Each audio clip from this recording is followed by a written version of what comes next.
Welcome to the Versatilist, a podcast supported by the Immersive Learning Research Network. As always, I'm Patrick O'Shea, Professor of Media Technology and Learning Design at Appalachian State University. Each week, I'm joined by a guest or guests for an informal conversation about how their work fits into immersive learning. This podcast is meant to provide an opportunity to talk about their work in a more natural manner than is offered by a journal article or a chapter. With me today are Stelios Mistakidis, who's at the University of Patras in the School of Natural Sciences and the Museum of Science and Technology. Also joining is Athena Papadopoulou, who's in the Department of Computer Science at Demokritos University of Thrace. Welcome, Stelios and Athena. How are you? Hello, Patrick. Wonderful to be here with you. Fantastic to have you as well. I'm really looking forward to 2026 when we actually have the iLearn conference in Greece, and it's going to be fantastic. I don't know if that's actually officially been announced yet. So yes, it is. It is. Yeah, it is. So we are looking forward to host you and have a blast. Yes, I can't wait. I may actually be in Greece next summer because I actually graduated high school in Athens, and so I hate to say it, but it's my 35th year graduation, and so a bunch of my friends are trying to go back to Greece, and we'll see if that. It makes me feel so old to say 35th year reunion. It just doesn't feel right to me. But anyway. Yeah, years is just a number. The main thing is what you're doing with it, and that's right. Yeah, I'm doing my best to not wear down, but age takes its toll, right? Age always wins. Wisdom. I like that. Yes, that's good. So let me tell I usually start this by just giving the title of the article that I read that we wanted to start the conversation with. Once that's out there, I'll just turn it over to you, and you can tell me what this is all about. So the title is Immersive Storytelling in Social Virtual Reality for Human-Centered Learning About Sensitive Historical Events.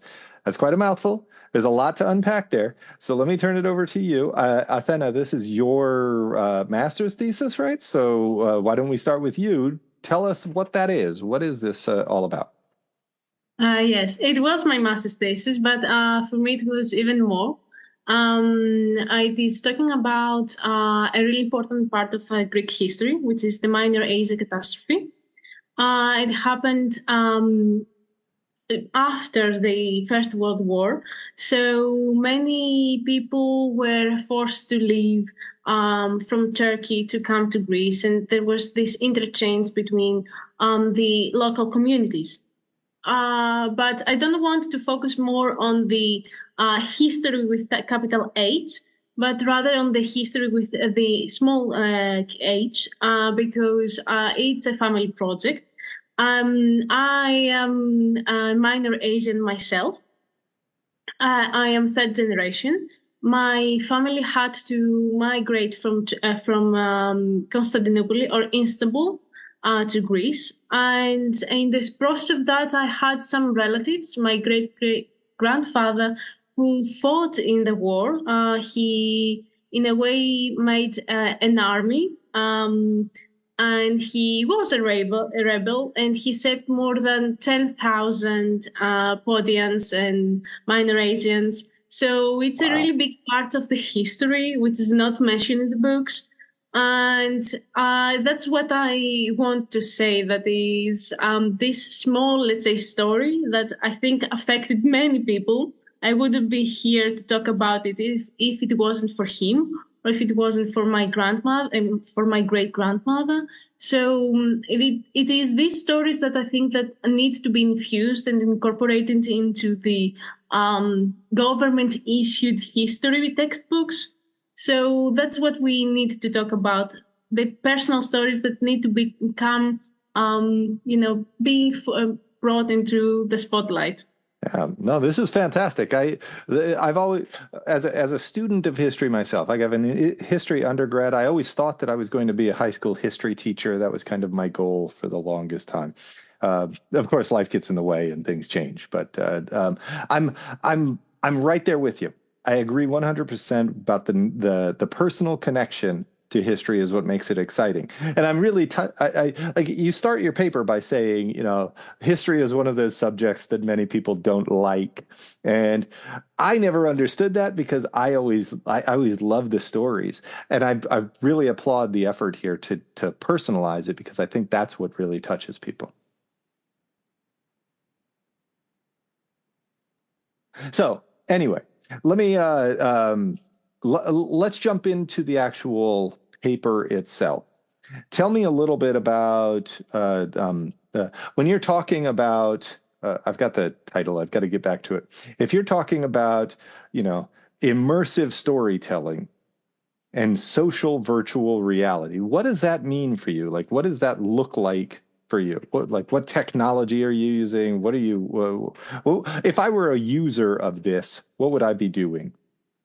So we start off by thinking of storytelling. Storytelling is something that in my mind, while I was doing this process and this study, it was something that we passed on from generation to generation.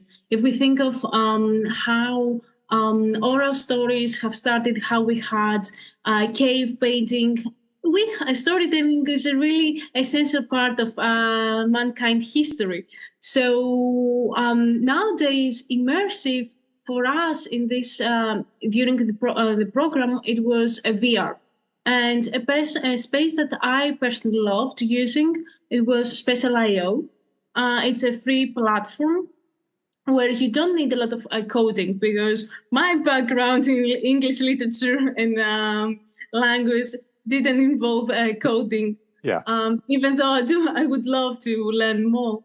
It is how basically we want storytelling to transcend what we know, transcend the mediums of just oral tradition or text-based and print format, and immerse ourselves into a more, in a way, holistic experience, more tangible. And of course, it is an open source, meaning everyone can use it regardless of their location. So that, for me, that's immersive storytelling. And that's what Special.io offered. It was a platform, a meeting platform that people could use, even those who did not know how to use computers very well. They were educators themselves. They were older people as well, meaning not older, but they were quite old in comparison. They have been teaching for a lot of years. And I think if you teach a lot of years, there is a point in your life, in your teaching life, that you are like, okay, I need to do more to attract people to what I'm teaching. Because teaching is, in a way, preaching. You want to preach a story, but in history and mathematics, you don't know how to connect with the newer generation. Babies are born with an iPhone on their hands at this point. So we need to create some bridges. Yeah. So Stelios, what was your role in this? What was your task? What's your value added here? Right. Yeah. Well, I was the happy supervisor mainly here, so I was guiding Athena and giving her tips on how to proceed and how to design the research, and also in all this Notion, providing all the reading materials and everything that she needed to be successful and make something that will be meaningful and of use with the end recipients of this work, which is actually, as we would like to say, is actually a work in progress. So our work is, although the master thesis is done, our work is not done, because when Athena first introduced the idea, amongst others, I said this is the one who has the maximum potential to make an impact, an actual impact into people's lives, into the practice of educators and teachers of history. Hence, this must go to the hands of the people who need it and will be able to use it and will be delighted to hear about it. And now we will be soon and starting an effort to communicate this more broadly with people that are teaching history in Greece. Why just Greece? Is it presented in Greek? Is that the thing, or is it multilingual? Actually, no. It's as you say, it's in English. So yes, it's accessible to everyone. But even more so because, as I said, it's a sensitive historical event which has traumatizing aspect, and it's mainly addressed to the people who have participated in it. Sure. However, it's fully accessible to everyone who can use English language. Yeah. So it's universally available, definitely. The fabulous resource that Athena produced, an interactive book on these personal accounts of stories that were unknown until this moment. Yeah.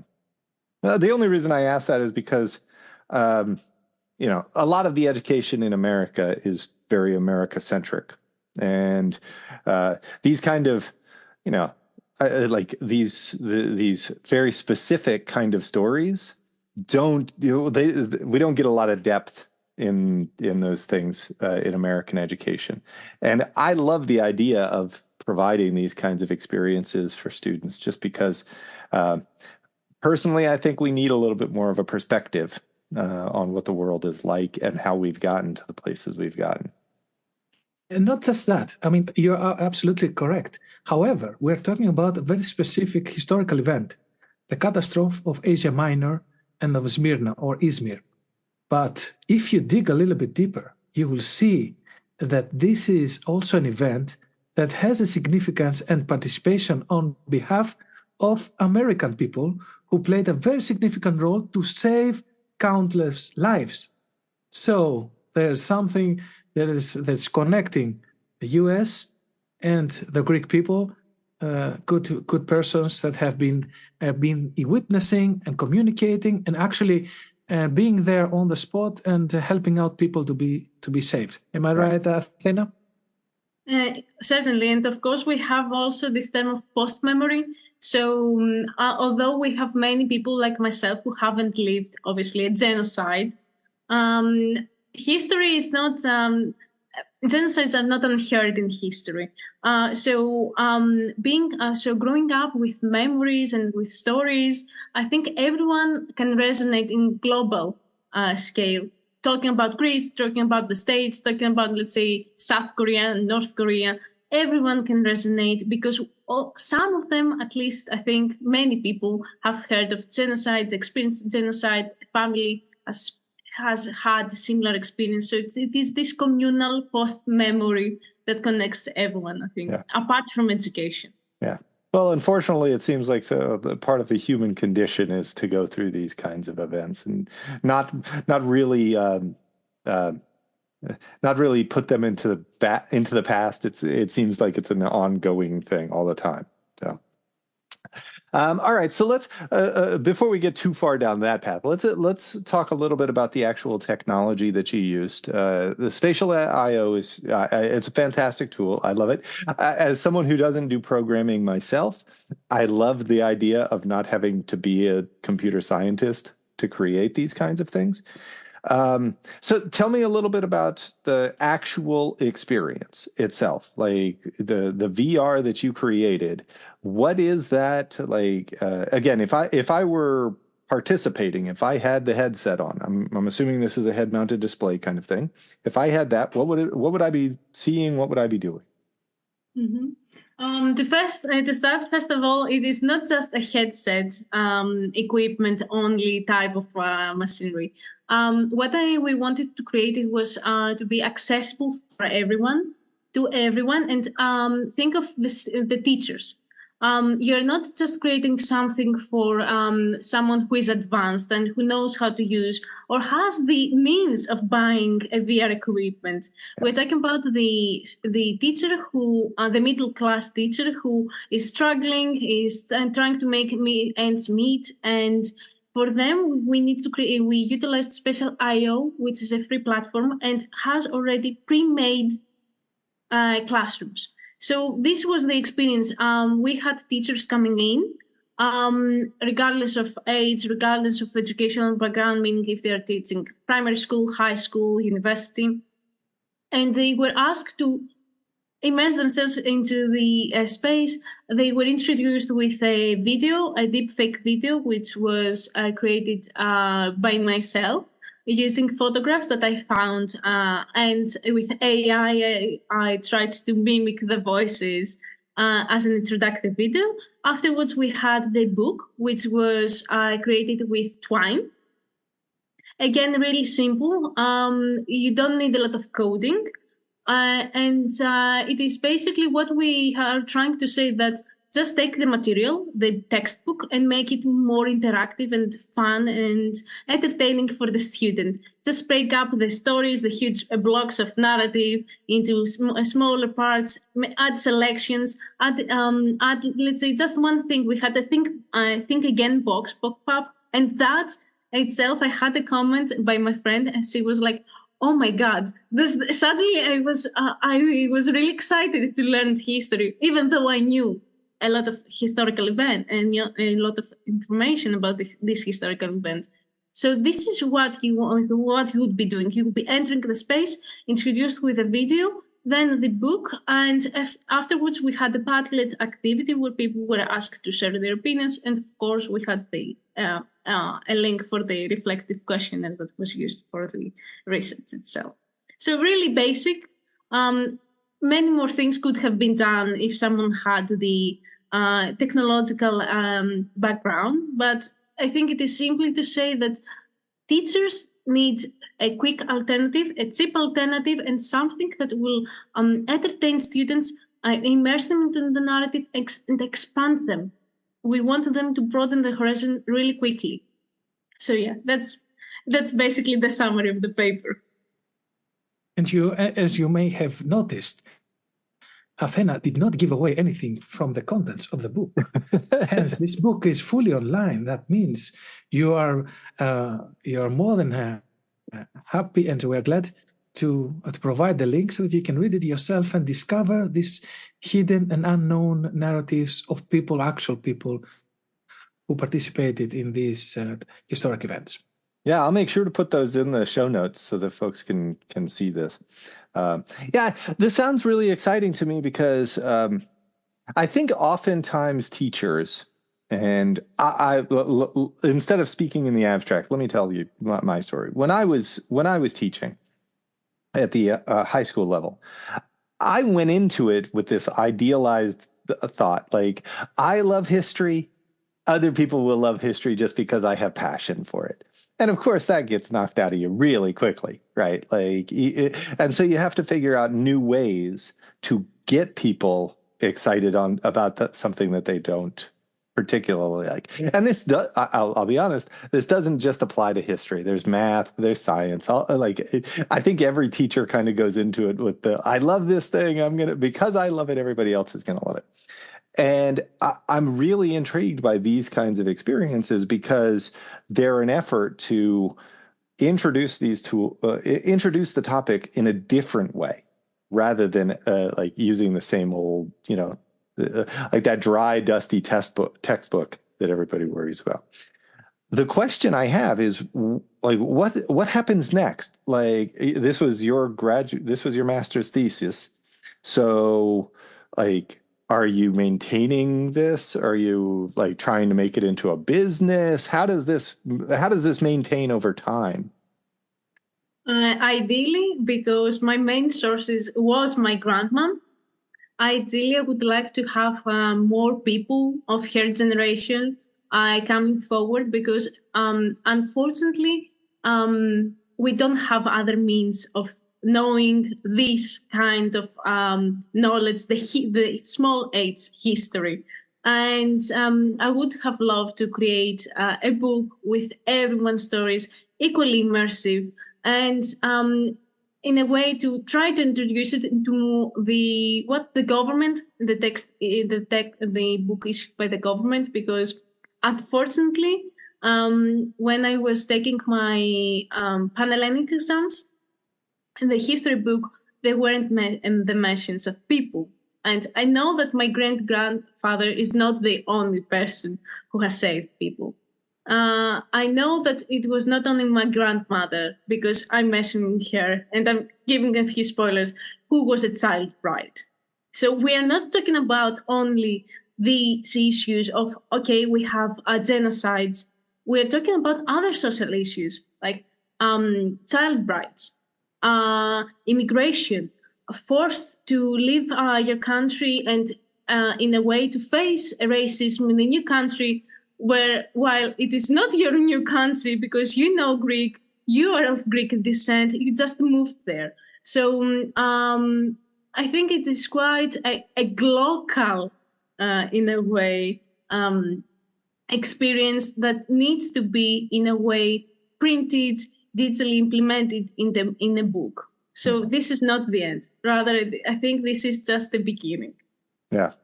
I really applaud that, because I talk with many people who are doing these kinds of activities for an academic purpose. They have a research study or something like that. They want to study the utility of these tools. They want to know whether the people can learn through the use of AR or VR or XR or MR or whatever. And they create these wonderful things, and then they go on to the next thing, because that's the nature of the job, right? The research, and they may not have the technical skills to support it or to scale it or to create it and make it something that's off the shelf kind of available. And I always kind of get sad, because it feels like we're losing an opportunity to do a lot with the things that academics are creating. And so I'm glad to hear that you have plans. You like the idea of keeping this going. And I think I would like now to mention that it wouldn't be possible if I didn't have Dr. Mistakidis with me.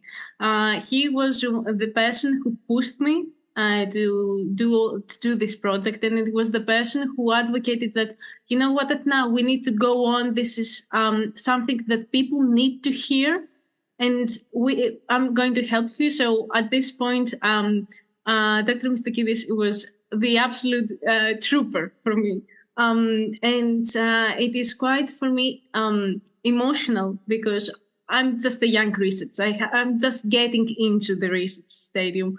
And to have someone who supports you, who supports not only you, but your project and your family's history, it's more than just me. It's I'm carrying now the history of my family, the history of many of our family friends who are minor Asian, who are from minor Asian themselves.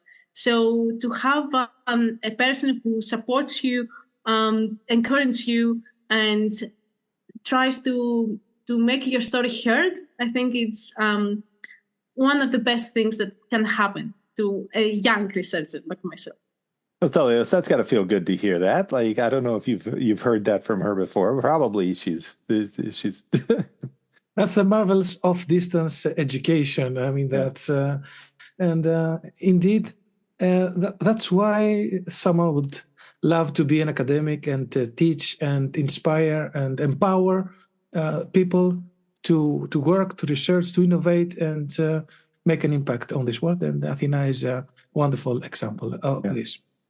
So, Stelios, do you have a connection to this topic as well, or is this all, like, the content of it is all through Athena? Well, full disclosure, and I'm not sure I've even told her, I'm also of Asian minor descent. So my grandfathers both are from there. So, but that actually had nothing to do with it. As I said, it was just since I am teaching in this 1-year English-speaking online master's program on immersive technologies for education training and game design that is hosted by the Democritus University of Thrace. I'm teaching there on 2 modules on immersive storytelling and also on instructional design and gamification and so on. So this is exactly right in our alley. And as I said, as you said also, love and passion is something that teachers have and should have, otherwise they shouldn't be teachers. And technology is a means for them to express it. I see technology as a huge magnifying glass. So if you love something, this will help you magnify and make it even more visible in more ways to all your students, everybody else. And that's contagious.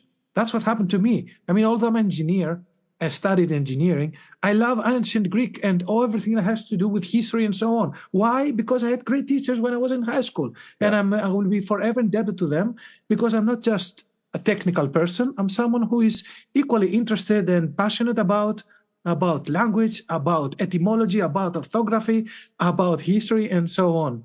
Yeah. So that's a long story short. Well, being a mentor is a very powerful thing. I can honestly say that I'm where I am because of the mentors I had, who pushed me sometimes to do things that I wasn't sure I was even capable of. Or maybe they asked me to do things that I was too young to know I shouldn't be able to do. You know what I mean? And so I think that having someone who's there, who's willing to support you in reaching your goals is, I mean, it's a gift that Athena, I hope that you, like, the lesson you take is that that's a gift that you can give throughout your career as well, because it's very powerful. It's incredibly powerful. And if I may add, we're all temporary beings. We're all going to live and perish from this earth. But what will remain forever are the people and the relationships and what we do of it. So it's about moments. And these are endeavors and projects that make living and teaching meaningful. Yeah. Yeah. And the stories that we tell that we can leave behind are, if we can document those things, then maybe we can change some minds moving forward. And these kinds of genocides don't occur in the future, we would hope. Right. So anyway, that's almost like a beautiful place to transition into our concluding segment. It always amazes me how quickly these conversations go. We've already been talking for almost half an hour. So I would like to transition into to the concluding segment, which is called The Fix. And I think we might have touched on this a little bit, but this is where I ask you a fairly straightforward question. Specifically, what is the big issue that you see that you are trying to solve with your work? In other words, what are you trying to fix? And I'll start with you, Athena. So I haven't been teaching for a lot of years. I started teaching just English when I was 18. So I am 23 now. Not a lot of years, but I have been a teacher. I have been a student for 23 years. And what I have learned is that there are many teachers who are bored and who are used to using the familiar ways of teaching. Either it is English or other subjects, there is a flatness. And what I would like to do is that to inspire people, to show that, hey, you don't need much to inspire, to motivate students to come to your class, to be excited when they see you, to be thrilled that you're okay. Oh, right, we're not doing just notebooks or just an exercise or just writing. We have a VR space that we can go there, we can interact, to give them the chance to experience the world, because we are living in a year that many things are going around us. We have wars, we have famine, we have many social, political problems. But what we can give them as teachers is hope. And how can give them hope? Through immersiveness. Immerse them into different countries. Go on VR trips. Go just to, I don't know, to play an Easter egg hunt on a VR space. Just that alone inspires them, motivates them, makes them see the world in a different lens. And that's what ultimately we want to do. And at the same time, as we hinted about before, it's not just us. It's not just a project. It's not just a book. It's documenting the history and in a way having all those stories into the main vocal narrative. That's wonderful. Thank you, Athena. How about you, Stelios? What are you trying to solve here? Well, when I first started with immersive technologies, I thought that my aim would be to revolutionize and transform education and training by using immersive technologies, and especially in the realm of online distance education, by using exotic instruction design methods such as gamification, playful design, and so on, which still holds. However, I've seen, as you mentioned, that the central role in education is the teacher himself. So technologies are not the saviors that are going to help us and transform education. Teachers are. So what these technologies are helping us to do is to provide means for us to get this creative muscle, to become accustomed and to have this mindset that we need to be innovative, creative. Why? Out of love, of passion for our students, for the subjects that we are teaching, because they're important for the lives of the people that we are serving. And for this, I'm very humble and grateful to be working with these technologies in this community, because indeed they provide they have the affordances, they provide the opportunities for us to be creative, to be innovative, and to always discover new frontiers, to reinvent and enhance learning. Well, this is fantastic, and I can't wait to continue the conversation and see what comes next for the two of you. And Stelios, I'll see you in like 2 weeks in Scotland. And yes, Athena, we'll see you in 2 years in Athens, right? That's where we'll see you. Okay, so the Immersive Learning Research Network can be found at immersivelrn.org. This podcast can be found at the resources section of that website, or by searching for the Versatilist in whatever the podcast app you use. If you like what you hear, please rate and review us, because that does help to attract new listeners. If you have any thoughts, comments, or questions, or want to be part of the conversation, contact us through the iLearn website or at our email address, which is versatilistpodcast@gmail.com. Stelios, Athena, thank you so much for taking part. I really enjoyed it. Thank you very much, Patrick. Our pleasure. Thank you for having us and for actually listening to not our story, but to all the people before us and after us.